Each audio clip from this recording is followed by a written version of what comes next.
Hi everyone, welcome to Hiring 101 Recruiting Virtually After Covid-19, another video in the Hiring 101 series. For those of you who don't know me, I'm Ellis and I'm one of the directors here at Ellis Mason Recruitment. We are a commercial office specialist based in Hertfordshire. So very topical, recruiting virtually after Covid-19. It's something we're being asked about a lot. So what I've done is I've put together some tips and advice for things that I think could be helpful and that you could perhaps use in your businesses as we move forward. So on to the webinar. So many people are having to look at their interview process, and some people are now virtually interviewing. So they're using video platforms such as Zoom and such as Teams. And some of them are doing it as the whole of their process right now because they don't feel that they're in a situation to face-to-face. And others we know have gone back and are now face-to-face interviewing but are using it to shorten the interview process. So where they perhaps have second stage interviews, they're doing those interviews via video platforms. And that's something that could probably eternally change. I think a lot of people are getting so used to using these platforms that actually there's no reason you can't continue. You may want to do face-to-face for your first stage, but who's to say that you can't use now video interviewing to speed up the process for your second stage? So as I mentioned, platforms such as Zoom and Teams are very good, but there are others out there on the market. One of the things I really saw and thought was actually a really good idea to consider is pre-prepared video answers. So it's going out to people that you are considering, so perhaps to people that you've looked through their CVs, you've shortlisted them and decided that you would like to potentially interview them, and actually asking them to pre-record answers to some questions at home. I actually thought it was a great idea because what a way of cutting down people that you don't want from that stage. So, and it also means that you could potentially go out to, I don't know, maybe 10 people, whereas you might only interview 3. You could go out to 10 people and say, please prepare some video answers for this as part of the new recruitment process. So I thought that was a really, really good, clever idea. And then think about what you're offering in terms of working from home and flexible working. So it's definitely going to be a topic that comes up in interviews now. If you guys aren't bringing it up, then I'm pretty sure a lot of prospective employees will be bringing it up to see whether you guys have those options and are considering allowing people to do that. So be thinking right now about your processes and whether you are going to offer that, because I think it will definitely be something that comes up in your interviews. Then prior to starting, you've got the whole looking after them and making sure that they don't go elsewhere. And actually you have a slight other challenge now because you can't see them. They can't just go out like they would have done. So actually you've got a whole nother kind of engagement piece that you need to keep up with and look out for them with. So some of the ideas that I came up with were creating videos on how to set up things like their email from home, any video conferencing systems that you're going to use, perhaps your VoIP telephone system, whatever it is that they need to get set up if they're going to be initially working from home for you. You could create videos on how to set that up for them. And not only does it make it easier for them to set up, but also they're just getting that engagement from you. They're seeing your face on the video, they're feeling really kind of welcomed and like you're really investing in them. So that would really be worthwhile. And there's nothing to say you can't use those videos going forward, even when COVID-19 has gone and we are back in the office, because how helpful are they for your staff to use?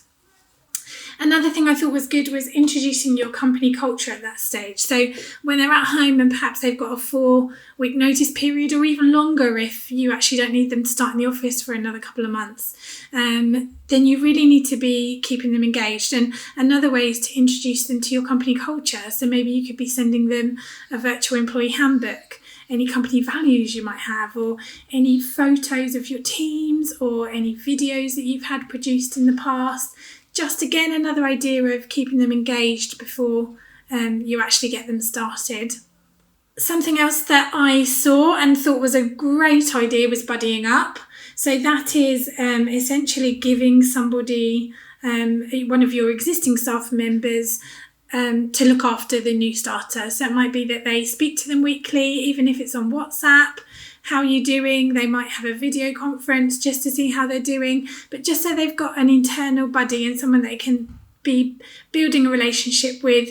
Hopefully it'll be someone in their team or someone they're going to work with, so that they've got that relationship in place already for when they start. And another thing was a welcome package. So some people are doing it of things like branded gifts.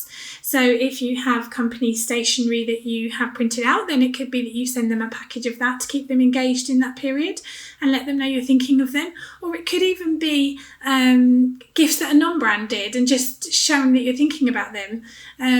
I had one company, and I'm not quite sure of the wording that went with it, but they created a really beautiful poem and things that went with it, but they sent seeds to all of their staff members and said, grow these while you're basically at home. And what a great way to just let people know that you're thinking about them, and you can be doing that with your new starter too. So you've got them on board, they're starting with you. One of the best things I think I saw, and actually we've tried to do this in our business, and we have done this in our business, we have some how-to videos, but even better at a time like now, so important, you can create how-to videos. So just for day-to-day tasks. So if you are recruiting for a sales order entry person, then create a how-to video on how to take a sales order. You could create another one on how to upload that onto the system. You could do another one on how to invoice, and have lots of different how-to training videos. You can use platforms such as YouTube for that, but just such a great way to, again, keep engagement with the staff, save time for you guys, because then you're not having to train constantly. You can use the videos, and they're so reusable. They don't have to just be relevant to COVID-19 times like now. You can use this ongoing in your business all of the time. Obviously you need to update them if you change your processes, but they're such a good thing to have. Lots of people are having to have their weekly one-to-one meetings now via things like Zoom or Teams, so that's something obviously you'd need to do. Think about whether your induction training needs to change. So again, currently in this time it might be that you're inducting them from home. So what options do you have? Do you have that training manually or electronically that you can send them? Could you be using platforms such as Kahoot, which is a great tool for quizzes, which I'll tell you about later on, but also for induction. You can pay a small monthly fee and you can create personalised quizzes. So what a great way to induct your staff member from home by sending them quizzes on the things that you need them to learn. It's a fun way of doing it as well and keeps them engaged. And then, does your management style need to adapt? So this is probably a huge subject, and if you're a manager, then you'd say, I'm sure 100% yes, it does need to adapt. It's been a hard time, I think, for managers, and I think they're definitely stretching the limits on what's expected of them. And one of the things that people are saying is that they're having to now set tasks and set goals and be very clear on expectations more than they've ever needed to be, because they're not in the office day to day and being able to see and help somebody. So they're having to be much more task orientated and talking kind of at the end of completion of tasks rather than anything else. So does your management style need to change? Probably. How then to keep staff engaged in this time? So one of the things I just mentioned was Kahoot. We've used Kahoot personally for quizzes with our friends. So I mentioned using it for induction quizzes because I think that's a great way too, but you can also use it free for things like company quizzes. You could create video introductions of your team members. So you could ask them to film a little kind of 1 minute about what they do and who they are, and you can send that to people. So lots of things you can do to be keeping the engagement alive. What about carrying out a live virtual office tour? I loved this idea. You could make it really fun and engaging, and it could be you walking around with your phone or your iPad or whatever it is that you choose to use, and actually making somebody laugh as you're showing them the rooms that they're going to be working in and where they have their lunch and where the kitchen is and where the bathroom is. And again, just keep somebody very, very engaged if they can't be there in the office with you. Another thing you've got to think about is, how are you now going to share information and documents and things like that?